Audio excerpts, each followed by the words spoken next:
Shalom, salam sejahtera bagi kita semua.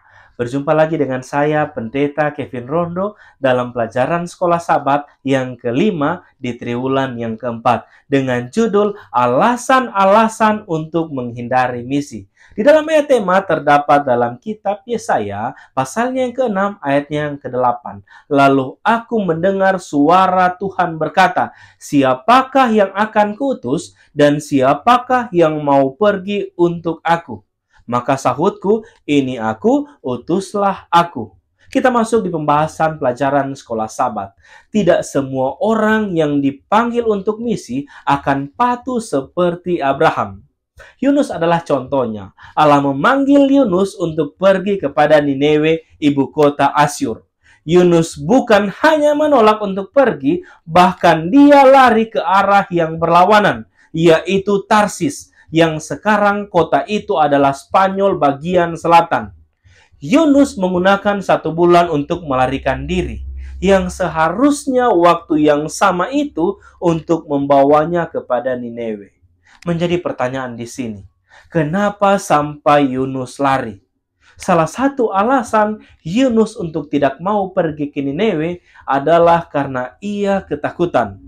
Yunus terlebih dulu takut untuk pergi.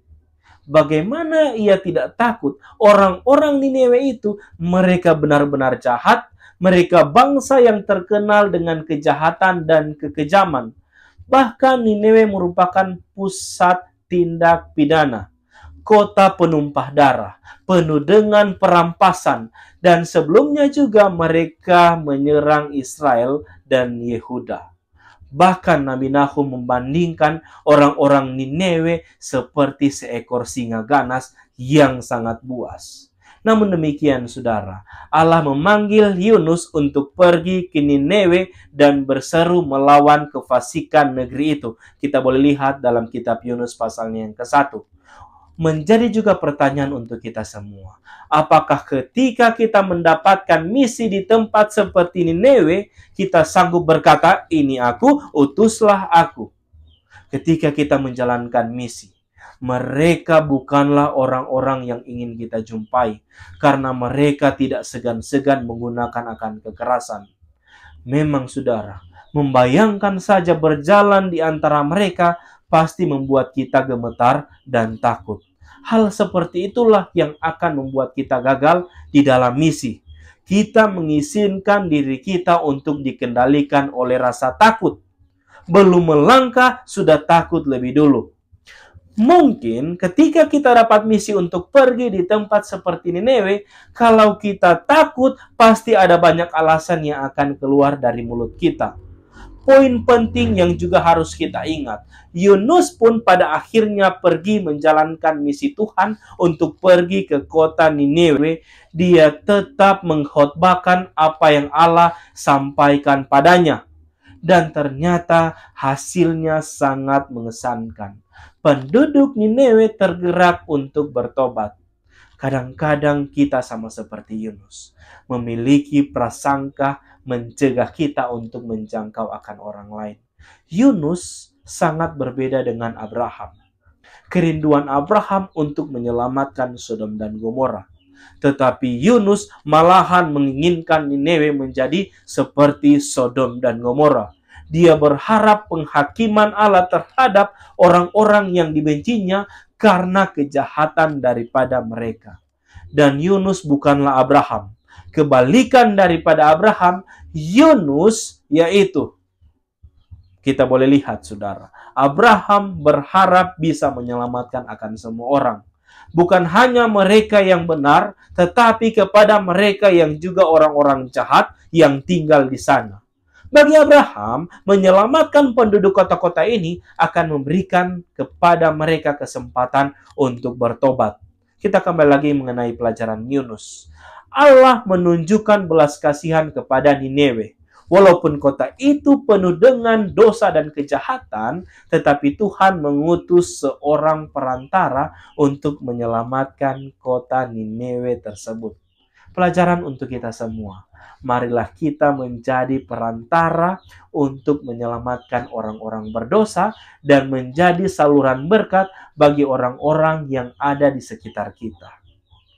Allah membutuhkan para juru kabar yang mau membawa pekabarannya untuk keselamatan bagi semua orang. Ketika kita ditugaskan menerima tanggung jawab untuk pergi menjalankan misi Allah, apakah saudara-saudari akan pergi? Dan bagaimanakah respon Anda ketika mendapatkan misi seperti itu? Apakah respon kita berani untuk pergi?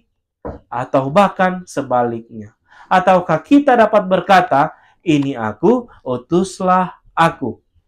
Kabar baiknya adalah bahwa Allah bekerja dengan sangat luar biasa dalam membawa penduduk Niniwe bertobat. Jadi untuk kita semua, Tuhan pasti menolong dan membantu kita untuk membuat orang-orang bertobat. Sedihnya dalam pelajaran ini, Yunus bahkan tidak mau mereka diselamatkan, melainkan keinginannya untuk Niniwe dapat dibinasakan. Pelajaran untuk kita semua. Yesus menginginkan orang-orang berdosa dapat bertobat supaya menerima keselamatan. Jangan sampai kita mengaku umat Allah ketika ada orang-orang yang kita marah atau ada orang yang tidak kita suka, kita menginginkan mereka untuk dibinasakan. Kita masuk di pendalaman pelajaran sekolah Sabat dalam buku The Adventist Review and Sabbath Herald 30 Agustus 1892 memiliki sebuah amaran yang tegas. Banyaknya alasan dari mereka yang gagal untuk melakukan akan pekerjaan tidak akan melepaskan mereka dari tanggung jawab itu sendiri. Dan jika mereka memilih untuk melakukan pekerjaan mereka, mereka mengabaikan jiwa-jiwa yang untuk mana Kristus telah mati. Mereka mengabaikan tanggung jawab yang diberikan oleh Allah. Dan mereka akan dicatat di buku di surga sebagai hamba-hamba yang tidak setia. Yang selanjutnya dalam buku Alfa dan Omega jilid 3 halaman 218. Sekiranya Nabi Yunus menurut dengan tidak ragu-ragu, ia mungkin tidak akan mengalami banyak pengalaman pahit, tetapi akan mendapat berkat yang limpah. Jangan kita seperti Yunus. Adalah mungkin lebih mudah bagi kita untuk membuat banyak alasan supaya tidak berpartisipasi dalam pekerjaan misi. Saudara-saudari perlu garis bawahi ini. Janganlah kita mempunyai berbagai macam alasan untuk tidak menjalankan akan misi Allah. Pekerjaan ini, saudara, perlu akan tenaga kita. Perlu akan kita sebagai umat-umat Allah menjalankan akan misi-misi ini. Bahkan jangan sampai lari daripada misi Allah. Karena hal itu tidak dikehendaki oleh Allah sendiri. Kita telah belajar kepada Yunus. Apakah yang telah terjadi kepadanya ketika ia takut dan ia lari, saudara. Misi kita adalah untuk bekerja sama dengan Allah dalam pekerjaan penyelamatannya. Inilah pelajaran sekolah Sabat yang saya boleh bawakan, kiranya dapat bermanfaat untuk kita semua. Kalau ada pertanyaan mengenai pembahasan sekolah Sabat saya, boleh ditanyakan lewat kolom komentar. Terima kasih, Tuhan Yesus memberkati. Mari kita berdoa. Tuhan yang kekal dalam kerajaan surga, kiranya pembelajaran akan pelajaran sekolah Sabat kami boleh hidupkan dalam kehidupan kami sehari-hari. Dalam nama Yesus kami sudah berdoa. Amin.